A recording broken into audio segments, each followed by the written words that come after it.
क्यों बेताल, अब तुम्हारे पास कोई कहानी नहीं बची है क्या? ओह, कहानियां तो कई बची हैं। हमें अभी काफी लंबा रास्ता तय करना है। अगर तुमने अब कुछ बोला तो मैं अपने पेड़ पर भाग जाऊंगा। इसलिए चुपचाप तुम ये कहानी सुनो। हिमाचल प्रदेश के राजा थे जीतवाहन। जय देव जय राधा कृष्णा गोवर्धन गिरिधारी जय जीतवाहन बड़े ही दरिया दिल थे और हमेशा लोगों की भलाई करते थे। ऐसे धार्मिक राजा की प्रजा भी उनसे बहुत खुश थी। महाराज जीतवाहन की, महाराज जीतवाहन की, महाराज जीतवाहन की, महाराज जीतवाहन की, महाराज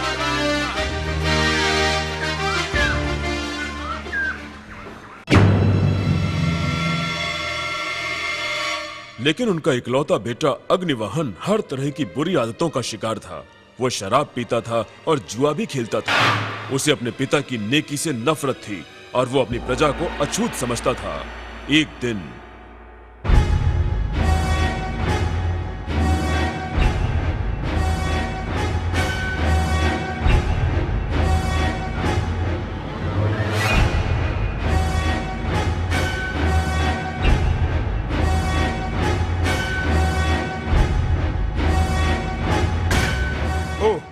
आओ बेटे आओ, मुझे बड़ी खुशी है कि तुम मेरे पास आए हो। हम अभी अभी अपने राज्य में पानी की समस्या को दूर करने के लिए नए तरीकों की बात कर रहे थे। तुम भी आओ। निकला बाहर, मैं अपने पिताजी से अकेले में बात करना चाहता हूँ। अग्निवाहन, तुम कैसा दुस्साहस कर रहे हो? नई चेतावनी दे रहा हूँ। कल सुबह मैं जब गद्दी पर बैठूंगा, आप राज्य से बाहर जंगलों में चले जाएंगे।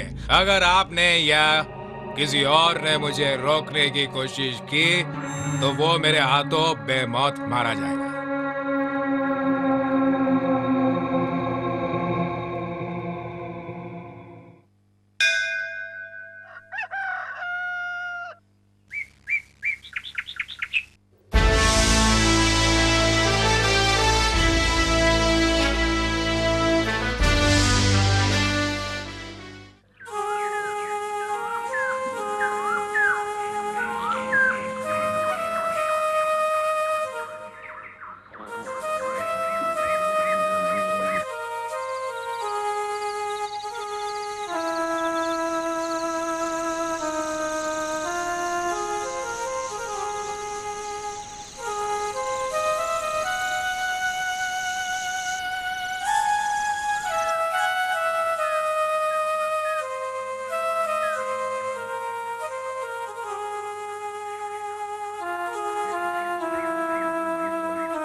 राजा जीतवाहन जंगल में मन और आत्मा की शांति के लिए ध्यान करने लगे।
आप कौन है देवी और आप रो क्यों नहीं है? मैं बहुत दुखी हूँ क्योंकि मैं अपने बेटे को नहीं बचा पाई। आपके बेटे को क्या हुआ है? उसे एक राक्षस उठा के ले गया और कल रात को खा जाएगा। मैं कुछ नहीं कर पाऊंगी। अगर राक्षस आपके बेटे को नहीं खाए तब? मेरा मतलब अगर वो किसी और को खा जाए तो? ऐसा कैसे हो सकता है साधु महाराज? मेरे बेटे की जान बचाने के लिए अपनी जान कौन देगा? और किसी से ऐसा कहना भी पाप है। मैं अपनी जान दे दूंगा।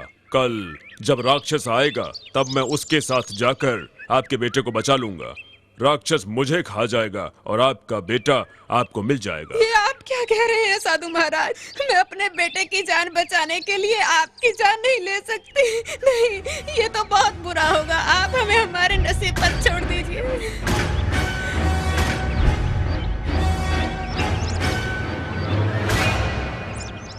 बूढ़ी औरत बार बार मना करती रही, लेकिन जीतवाहन अपनी बात पर अड़े रहे। तब वो भी भारी मन से मान गई।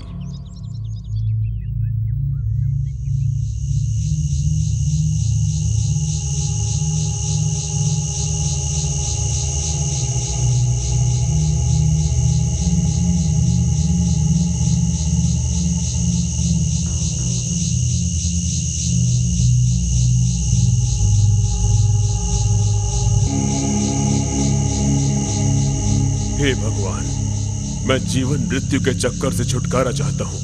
मुझे मुक्ति दे दो।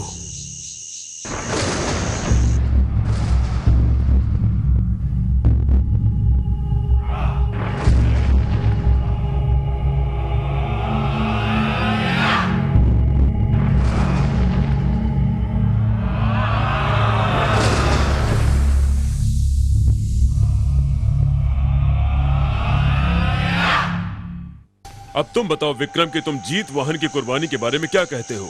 क्या उन्होंने बिना किसी स्वार्थ के एक बड़ी कुर्बानी नहीं दी थी? बेताल, जीतवाहन ने आखिर ऐसी कौन सी बड़ी कुर्बानी दे दी? मुझे ना तो ये कहानी पसंद है और ना ही जीतवाहन की कुर्बानी।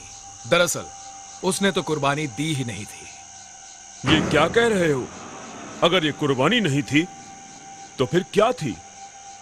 जीतवाहन तो मुक्ति चाहता था क्योंकि वो अपनी जिंदगी जी चुका था और अब वो और कुछ कर भी नहीं सकता था, इसलिए उसने आत्महत्या कर ली। असल में उसने अपने शैतान बेटे को राजा बनाकर अपने प्रजा के साथ धोखा किया था। अगर उसने अपनी प्रजा की भलाई के लिए अपने बेटे को मार देता तो वो उसकी सबसे बड़ी कुर्बानी होती, ऐसा मेरा मानना है। तुमने सही जवाब दिया विक्रम, लेकिन तुम समझदार होकर भी बेवकूफ हो, भूल भी जाते हो। तुमने बोलकर मेरी शर्त तोड़ दी है, तो मैं जा रहा हूँ।